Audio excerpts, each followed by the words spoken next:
নমস্কাৰ সকলোকে বিলাসিতা অসমৰ মজিয়াৰ পৰা সকলোকে বৈপ্লৱিক অভিবাদন জ্ঞাপন কৰিছোঁ। লাইভত আহিছোঁ। ইতিমধ্যে অসমৰ ৰাইজে গম পায়, বিশেষকৈ গুৱাহাটীবাসীয়ে গম পায় যে গুৱাহাটী বৰ্তমান চিটুৱেশ্যনটো সাংঘাতিক ধৰণৰ এটা বেয়া চিটুৱেশ্যন। যিটো চিটুৱেশ্যনত এতিয়া আপুনি যদি কিবা কাৰণত ওলাই যায়, মই প্ৰায় আবেলি 3টামান বজাত ওলাই গৈছিলোঁ। মুষলধাৰ বৰষুণ, আধা ঘণ্টামান বৰষুণ দিয়াৰ পিছত অৱস্থা এনেকুৱা হৈছে, যিডোখৰ জেগাত আছোঁ সেইডোখৰ জেগাতে থাকিবলগীয়া হৈছে। না আগলৈ যাব পাৰে, না পাছলৈ যাব পাৰে। আৰু গুৱাহাটী যি এই কৃত্ৰিম বানৰ যি অসুবিধা, দুটা অসুবিধা আছে। এটা হ'ল খোৱা পানীৰ অসুবিধা, আনটো হ'ল কৃত্ৰিম বানপানীৰ অসুবিধা। খোৱা পানীৰ অসুবিধাটো লাহে লাহে অলপমান জাইকা প্ৰজেক্ট বা এনেকুৱা ধৰণৰ ৱাটাৰ ছাপ্লাই হোৱাৰ কাৰণে খোৱা পানী অৱস্থাটো এইটো অসুবিধাটো অকণমান থাম কাটিছে। এতিয়া ৰিচেণ্টলি এই যিটো অসুবিধা, গুৱাহাটীৰ বিশেষ অসুবিধাটো হ'ল কৃত্ৰিম বানপানীৰ সমস্যা। আপোনাৰ 1 ঘণ্টা যদি দীঘলীয়াকৈ বৰষুণ দি দিয়ে, তেতিয়াহ'লে গুৱাহাটীৰ বিভিন্ন স্থানত আপুনি আৰম্ভ কৰি খানাপাৰা, যোৰাবাটৰ পৰা আৰম্ভ কৰি গুৱাহাটীৰ বিভিন্ন স্থানত ৱাটাৰ লগিং হয় বা পানী জমা হয়। আৰু যিটো কাৰণতে বিগত দিনত মানুহ ঢুকাইছে, স্কুলীয়া বাচ্চা ঢুকাইছে। চৰকাৰ নামৰ এজন 8 বছৰীয়া বাচ্চা ঢুকাইছিলে, আমি গম পাওঁ বিগত দিনত। আৰু বিভিন্ন ক্ষেত্ৰত আমি দেখিবলৈ পাইছোঁ যান জঁটৰ সৃষ্টি হয়, অসুবিধাৰ সৃষ্টি হয়। আৰু কথাটো এটা কাৰণে লাইভত আহিলোঁ যে আমি সততে সকলোৱে বদনাম দিওঁ। কংগ্ৰেছ চৰকাৰ থাকিলে বিজেপি বদনাম দিওঁ, বিজেপি চৰকাৰ চলি থাকিলে কংগ্ৰেছৰ বদনাম দিওঁ। আৰু বিগত দিনত এই দায়িত্ববিলাকত মাননীয় মুখ্যমন্ত্ৰী মহোদয় আছিলে, দপ্তৰ উন্নয়ন বিভাগৰ অশোক সিংঘাল ডাঙৰীয়া আছিলে। এই সমস্যাবিলাক কেতিয়া কোনো কাৰণত আমাৰ সমাধানৰ সূত্ৰ আমি আজিলৈকে পোৱা নাই, যে গুৱাহাটী বানপানীৰ সমস্যাটো কেনেকৈ সমাধান কৰিব পাৰি। বা আমি দেখিছোঁ বহুত দলং, বহুত আপোনাৰ ৰাস্তা পকী হৈছে, অভাৰব্ৰিজ ইখনৰ পিছত সিখন বনি আছে। কিন্তু এই বানপানী সমস্যাটো সমাধান কৰিবৰ কাৰণে আমি কেৱল বোকা চিটৰ ৰাজনীতি কৰোঁ। কোনোবাই USTMক গালি পাৰোঁ। USTMৰ স্বত্বাধিকাৰী অসমৰ মাননীয় মুখ্যমন্ত্ৰীক জবাবদিহি কৰিব বিচাৰে। বা অসমৰ বিভিন্ন পলিটিকেল পাৰ্টিবিলাকে, এতিয়া যিবিলাক পলিটিকেল পাৰ্টি দায়িত্বত বা শাসনত নাই, তেওঁলোকে বিজেপি বদনাম কৰিব বিচাৰে। বা বিজেপি যেতিয়া চৰকাৰৰ দায়িত্বত নাছিলে তেতিয়া কংগ্ৰেছক বদনাম কৰিব বিচাৰে। আৰু সততে চৰকাৰখনক বদনাম কৰাৰ উপৰিও এই গুৱাহাটী উন্নয়নৰ দায়িত্বত যি থাকে, মেয়ৰে হওক বা ইয়াৰ ডেপুটি কমিশ্যনাৰে হওক, ৰেল বা মেট্ৰ' বা চৰকাৰখনক কি কৰা হয়, মানে জগৰীয়া কৰা হয়।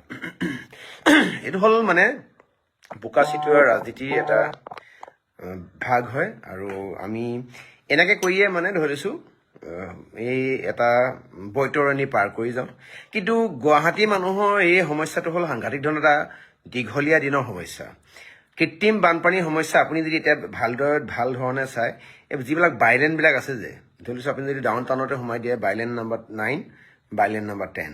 আপুনি যদি বেলতলালৈ যদি গুচি যায়, বেলতলা একজেক্টলি আপুনি BSNL যিটো অফিচ আছিলে, অফিচৰ সন্মুখত। আপুনি আনফালে যদি হাতীগাঁও ফালে যদি গুচি যায়,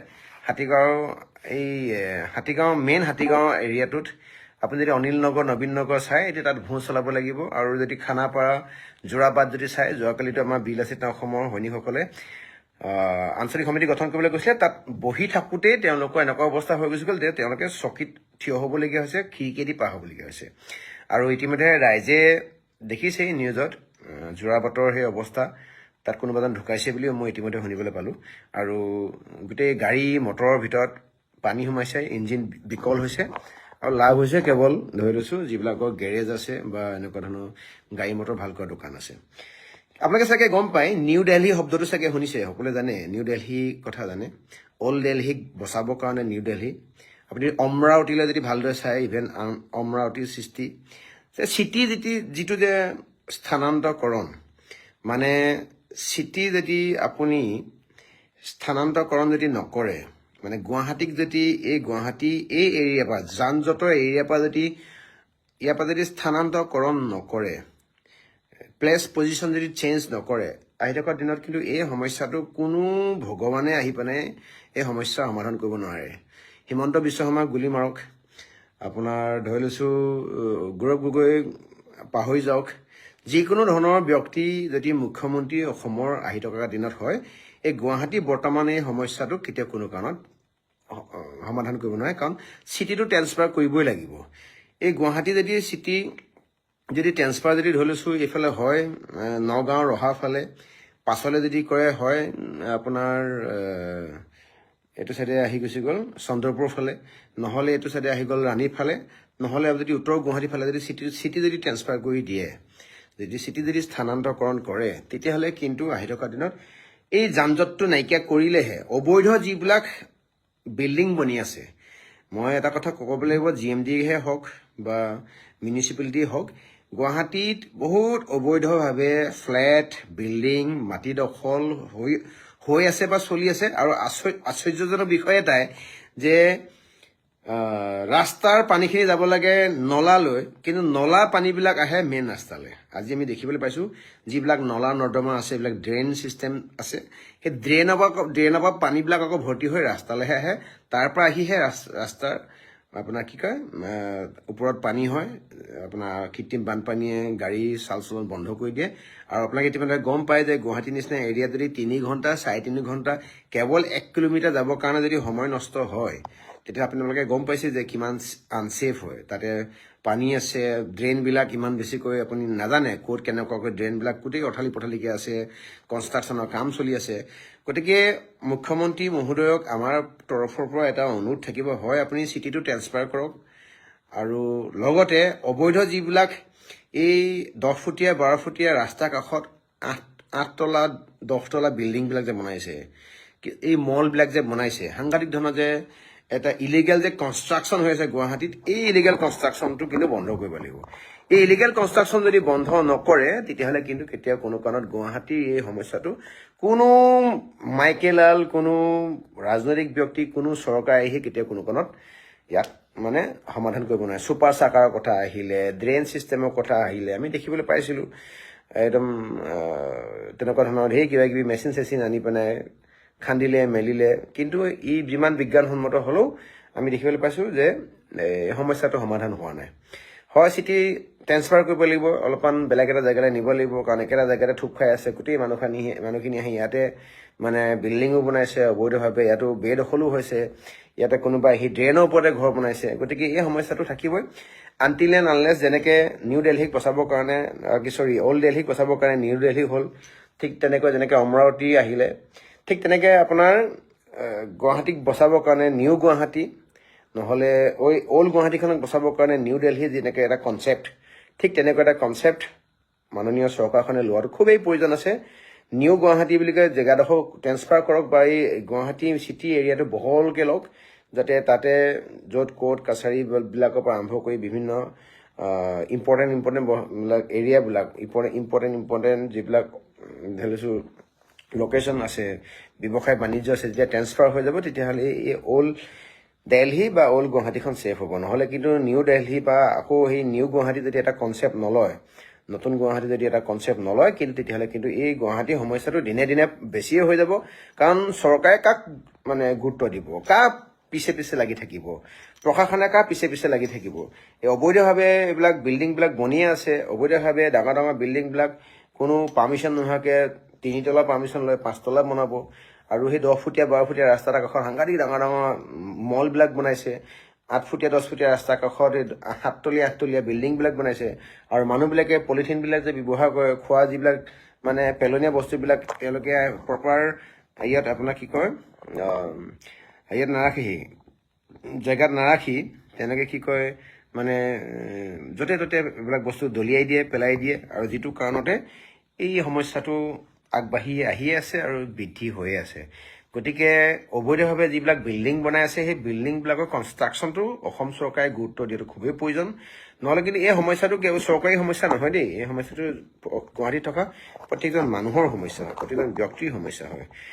আৰু সাংঘাতিক ধৰণৰ এই যে বেয়া লেতেৰা পানীবিলাক গচকি থকাৰ কাৰণে ইয়াৰ পৰা হোৱা যিবিলাক বেমাৰ আজাৰ, ইও কিন্তু আহি থকা দিনত মানুহক বিপদৰ সন্মুখীন কৰাব পাৰে গতিকে মাননীয় মুখ্যমন্ত্ৰী মহোদয়ে এই দুটা কথাত অলপমান গুৰুত্ব দিয়াটো প্ৰয়োজন সচেতন মহলে গুৰুত্ব দিয়াটো প্ৰয়োজন হয় চিটি ট্ৰান্সফাৰ কৰিবলৈ চিটি আপোনাৰ এৰিয়াটো চেঞ্জ কৰিব লাগে আপোনাৰ ইয়াৰ পৰা স্থানান্তৰ কৰিব লাগে আশে পাশে থকা এৰিয়াবিলাকত যিবিলাক এৰিয়াত শ বিঘা মাটি হাজাৰ বিঘা মাটি খালী হৈছে তেনেকুৱা জেগালৈ লৈ যাব লাগে নহ'লে ইয়াত যিবিলাক ইলিগেল কনষ্ট্ৰাকশ্যন চলিছে কনষ্ট্ৰাকশ্যনবিলাক বন্ধ কৰিব লাগে আৰু নহ'লে এইটো যিটো কৃত্ৰিম গোটেই মানুহ ওলাব নোৱাৰা অৱস্থা হৈ যায় এই সমস্যাটো কিন্তু সদায় থাকিব গতিকে মাননীয় মুখ্যমন্ত্ৰী মহোদয়ক যিসকল ব্যক্তি খুবেই ঘনিষ্ঠ এই কথাটো অকণমান পাৰিলে মন মগজুত ভৰাই দিব যাতে ইয়াৰ পৰা এই মুখ্য এৰিয়াবিলাক ট্ৰেন্সফাৰ বা মানে ইয়াৰ পৰা চেঞ্জ কৰিব পাৰি নেকি ট্ৰেন্সফাৰ কৰিব পাৰি নেকি এৰিয়াটো অলপমান যদি বহল কৰি দিয়ে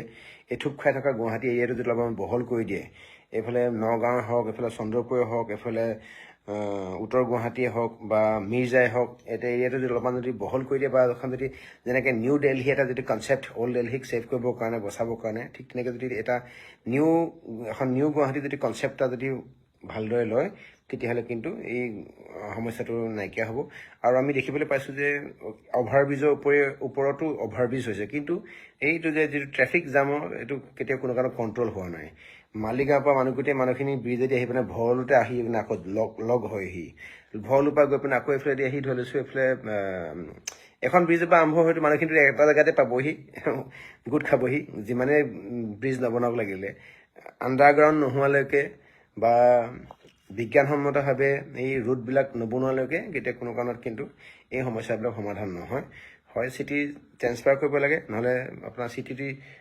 ব্যাখ্যাত বহলাব লাগে নহ'লে এই ইলিগেল যিবিলাক কনষ্ট্ৰাকশ্যন চলি আছে ৰাস্তাৰ কাষে কাষে সেই ইলিগেল কনষ্ট্ৰাকশ্যনবিলাক বন্ধ কৰিব লাগে এই ইলিগেল কনষ্ট্ৰাকশ্যন বন্ধ কৰিব লাগে অসমৰ ৰাইজক ইমান বুজাই মেলি একো লাভ নাই পলিথিন ড্ৰেইনত পেলাবই অসমৰ ৰাইজে মেক্সিমাম ৰাইজে আমি দেখিবলৈ পাইছোঁ মানে ইফালে সিফালে চাব মানুহক নেদেখিলে তেওঁলোকে পলিথিনটো ৰাস্তাতে পেলাব জাবৰখিনি ড্ৰেইনত আপোনাৰ য'ত প্ৰপাৰ প্লেচিং থাকে এইবিলাক ডাষ্টবিন থাকে তাত ডাষ্টবিনত নেপেলাই তেনেকুৱা অভ্যাস এটা আমাৰ ওচৰত আছেই গতিকে এই দুটা কৰিলে মই ভাল হয় বুলি ভাবোঁ ৰাইজৰ মতামত জনাব যে গুৱাহাটীত যিটো কৃত্ৰিম বানপানী হৈছে তাক লৈ পিনে এটা খুব স্পেচিয়েল দৰকাৰ হ'লে IIT টিমৰ লগত বহক দৰকাৰ হ'লে এনেকুৱা ধৰণৰ ছুপাৰ টিমৰ লগত বহি আলোচনা কৰক গুৱাহাটীৰ সমস্যাটো কেনেকৈ সমাধান কৰিব পাৰি গুৱাহাটীৰ সমস্যাটো এদিনীয়া দুদিনীয়া নহয় বিগত 15-20 বছৰৰ পৰা সমস্যাটো দেখিয়ে আছোঁ আৰু চলি আছে কিন্তু এতিয়া সমস্যাটো জোখতকৈ বেছি হ'বলৈ আৰম্ভ কৰিছে কাৰণ গুৱাহাটীৰ নিচিনা এৰিয়াত আগতে যদি 10 লাখ মানুহ আছিলে ফৰ এক্সাম্পল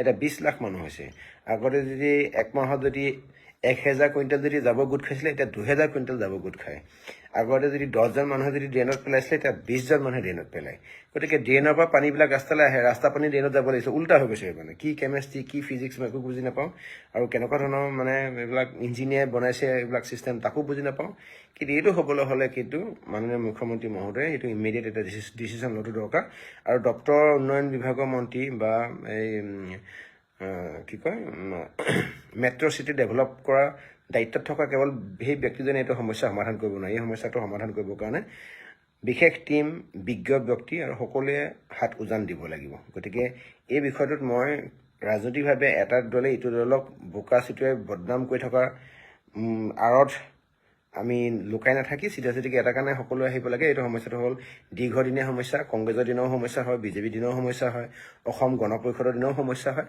কিন্তু সমস্যাটো লাহে লাহে বৃদ্ধি পাবলৈ আৰম্ভ কৰিছে কাৰণ আমাৰ ইলিগেল কনষ্ট্ৰাকশ্যনবিলাক চলি আছে আৰু বেদখলবিলাক হৈ আছে আৰু কি কয় নলা নৰ্দমাৰ ওপৰত মানুহৰ ঘৰ বনোৱা অনিয়ম কাৰ্য চলি আছে আৰু গতিকে মই বিচাৰোঁ এই সমস্যাটো সমাধান কৰিবৰ কাৰণে অৰাজনৈতিকভাৱে পোষকতা কৰি সকলো ওলাই আহি পিনে ড্ৰেইনিং ছিষ্টেমটো ঠিক কৰিব লাগে আৰু মাজে সময়ে আমি দেখিবলৈ পাইছোঁ কিছু জেগাত এই পাইপবিলাক ফুটি থাকে পাইপবিলাক ফুটি সাংঘাতিক ধৰণৰ একদম মানে পানী এটা মানে ব্লাষ্টিং তাত আমি দেখিবলৈ পাওঁ বা পানী এক্সপ্ল'ৰ হৈ থকা সেইবিলাকো বন্ধ কৰিবলৈ কাৰণে অলপমান ভাবিব লাগে আৰু মাটিতলৈ যোৱা পাইপবিলাকৰ ভেলিডিটি কিমান বছৰ 10 বছৰ 15 বছৰ বা 20 বছৰ সেইবিলাকৰ ওপৰতো এটা জৰীপ চলিব লাগে যে কোনবিলাক পাইপ সলনি কৰিব হৈছে ইতিমধ্যে কোনবিলাকৰ পাইপৰ বৈধতা ভেলিডিটি খতম হৈছে সেই পাইপবিলাকৰ সলনি কৰা ব্যৱস্থা সোনকালে কৰিব লাগে নহ'লে কিন্তু আহি থকা দিনত এই সমস্যাটো আকৌ থাকিব যাৰ ঘৰত 2খন গাড়ী আছে তাৰ ঘৰত এতিয়া 5খন গাড়ী হৈছে যাৰ ঘৰত 10খন গাড়ী তাৰ ঘৰত এতিয়া 15খন গাড়ী হৈছে